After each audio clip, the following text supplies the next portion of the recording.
Hi y'all, I'm Brenda with Blessings and Bread, and welcome to my kitchen. I hope you're having a blessed day. We certainly were blessed overnight with some rain, and today we have some cooler temperatures, so it's really feeling like fall around here in Texas, finally, and it's a great day out there. But it's gonna be a great day in my kitchen too, because today I am making homemade oatmeal cream pies. I found this recipe several years ago, and I used to love to eat oatmeal cream pies.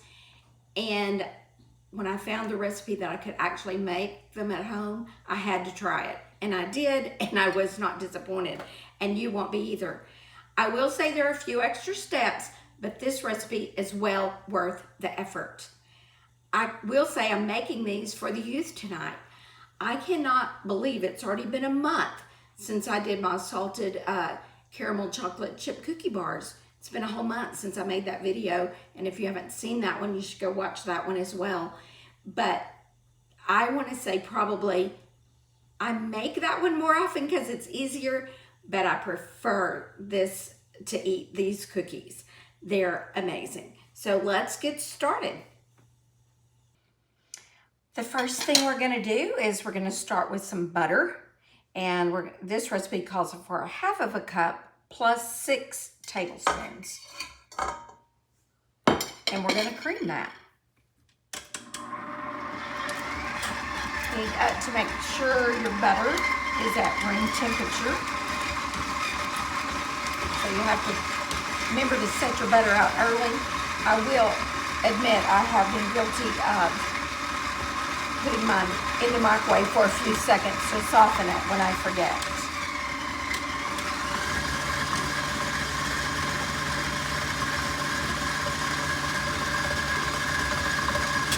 Okay. All right, let's put this over here. And next, we're going to add our sugar. And in this recipe, it calls for 3/4 cup of brown sugar and 1/2 cup of white sugar. And we're going to mix those. So this may take a few minutes. We're going to cream it till it's really nice and creamed well. Usually it takes about 2 minutes.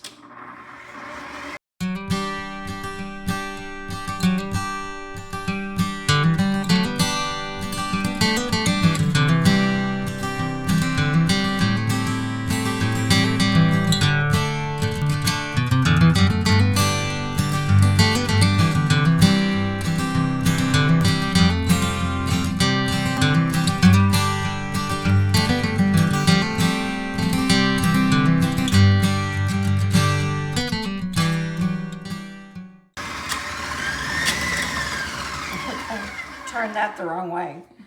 All right, now let's check that. I feel like it's good. I didn't really time it, but I just watch it till it's all combined really well and smooth, and it just takes a little while, usually about 2 minutes. All right, now I'll scrape that all back down into the bottom of the bowl. All right, the next thing we're going to do is we're going to add the eggs, and it calls for 2 eggs.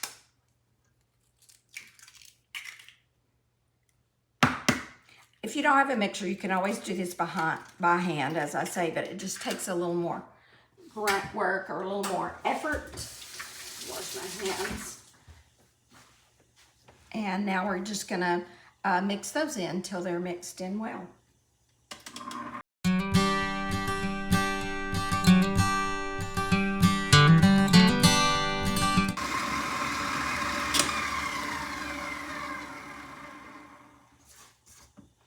Scrape down the bowl again, usually at least once. Those eggs are liquid, and we're trying to combine a liquid with the fat of the butter and sugar, so it takes a little while to get that to mix together. While I've stopped, though, I think I'm going to go ahead and add my vanilla, which is the next thing, and it calls for 1 teaspoon of vanilla.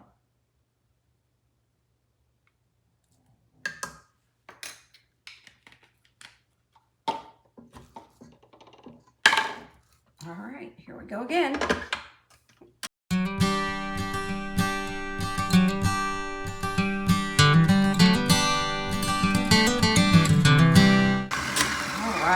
that stuff is good. All right, now on to our dry ingredients. And this is gonna be similar to other things I do. I'm gonna use my sifter to combine them. But again, you can just use a whisk or a fork and stir them together that way. This is just my preferred way to do it. And so we're gonna start with the flour, which is 1.5 cups of flour. And then a teaspoon of baking soda. And 1/2 teaspoon of salt, and I didn't bring 1/2 teaspoon, but I'm gonna guess that that's about 1/2 teaspoon, and a teaspoon of cinnamon.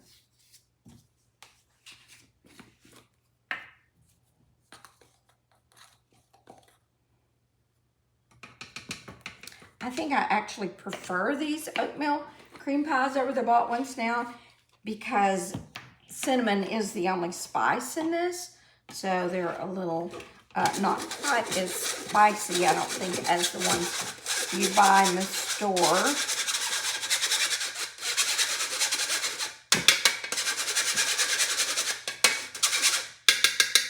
Okay, that's good. All right, let me double check. I got all my dry ingredients. I did the flour, the baking soda, the cinnamon, and the salt. I'm really a big fan of double checking the recipe. I hate to go to a lot of trouble to make something and then find out I left out an ingredient. So you will see me checking the recipe a lot. Now, I'm going to add the flour or the dry ingredients now gradually, and it's 1.5 cups, so I'll probably do it in about 3 different batches. And so that's what the next step is. So here we go.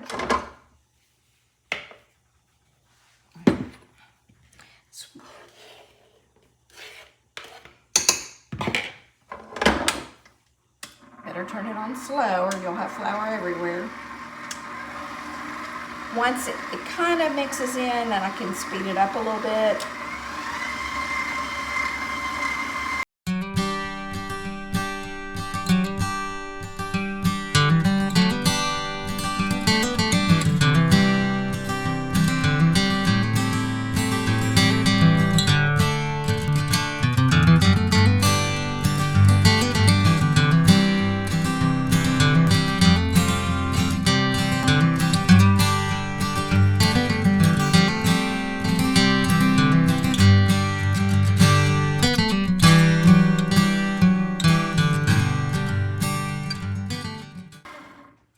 And now there's just one more ingredient, and that is the oatmeal.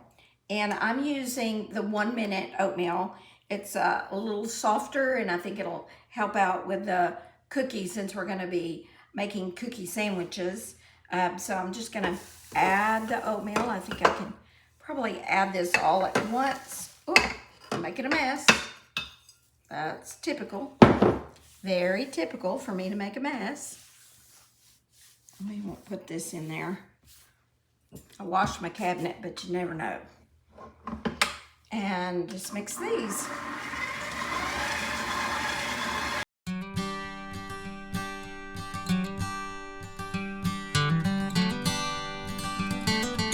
Do that. I don't think I've ever done that. I dropped my bowl while the beater was still moving. All right. So basically we've just made an oatmeal cookie recipe, and now we're going to just bake the cookies. Now we want to be sure as we're baking them that they are all going to be the same size. And so what I'm going to do is I'm going to use my cookie scoop. And if you don't have a cookie scoop, it's real important to do your best to make sure that they're all the same size, because you're going to have to match them up to make a sandwich. All right, here's my cookie sheet. If you bake a lot, invest in a big cookie sheet. For years, I used 2 small cookie sheets, but I love this big one. So now we're just going to bake some cookies. And like I said, I'm making sure they're all exactly the same size.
Now that I've got them on the cookie sheet, I know I was being a little particular about today, about scraping everything off, but that is because I want them to be as close to the same size as possible.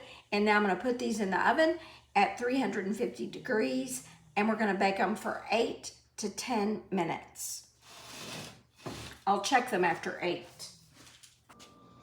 All right, this is the last full cookie sheet of cookies that I've baked today.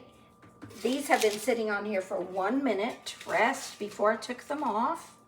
And I guess I forgot to mention earlier that I do love to bake cookies on parchment paper. It sure makes them come up easier and easier to get them off of there. I've just about filled up my wire rack over here. I may have to start doubling up the cookies. These are already cooled, and I've actually already paired up some of those cookies, getting them ready to fill with the cream filling. And there's my dog barking at something at the back door. All right, so I have another, I think about a half a batch to bake. As you can see, my marshmallow cream is now out of the fridge and been chilled for 30 minutes. And so now I am going to pipe marshmallow cream in the middle of the cookie and just a daub. You don't want to go all the way to the edge, because then you're going to take the cookie and press it on top. And there you have the perfect homemade oatmeal cream pie. And it will be delicious. Let's do one more. Just a little dab in the middle. Just stop before it gets to the edge. And then we're going to press the top on. And then we have this delicious oatmeal cream pie. The kids are going to love these tonight, I know, at our youth night. So I'm going to have to get busy and get all 40 of these filled. All right, the oatmeal cream pies are done.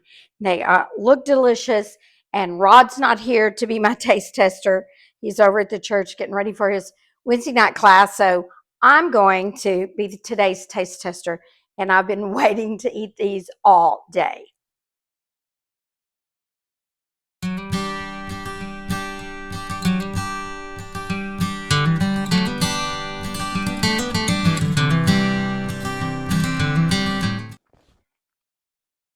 Amazing. Just enough sweetness from the cream, marshmallow cream filling with the cookie that's got that oat flavor in there, that oatmeal cookie, and then just the light cinnamon. This is a really delicious cookie. It's a little bit more effort, but it's well worth the trouble. The original recipe, when I got through, would have made 25 sandwiches. I had enough cookies to make a good 2 dozen, and then I had to make some more so I'd have enough for the kids at church tonight. But they're wonderful. I I hope I will see you again. If you'll come back and join me with other videos. I've had a great time today showing you how to make homemade oatmeal cream pies, and I hope you've enjoyed it. And I hope if you like this, you'll subscribe, give me a thumbs up, and help me on this journey I'm on, trying to start my YouTube channel. And I will see you the next time I'm in my kitchen, in my garden, or on my porch. Goodbye.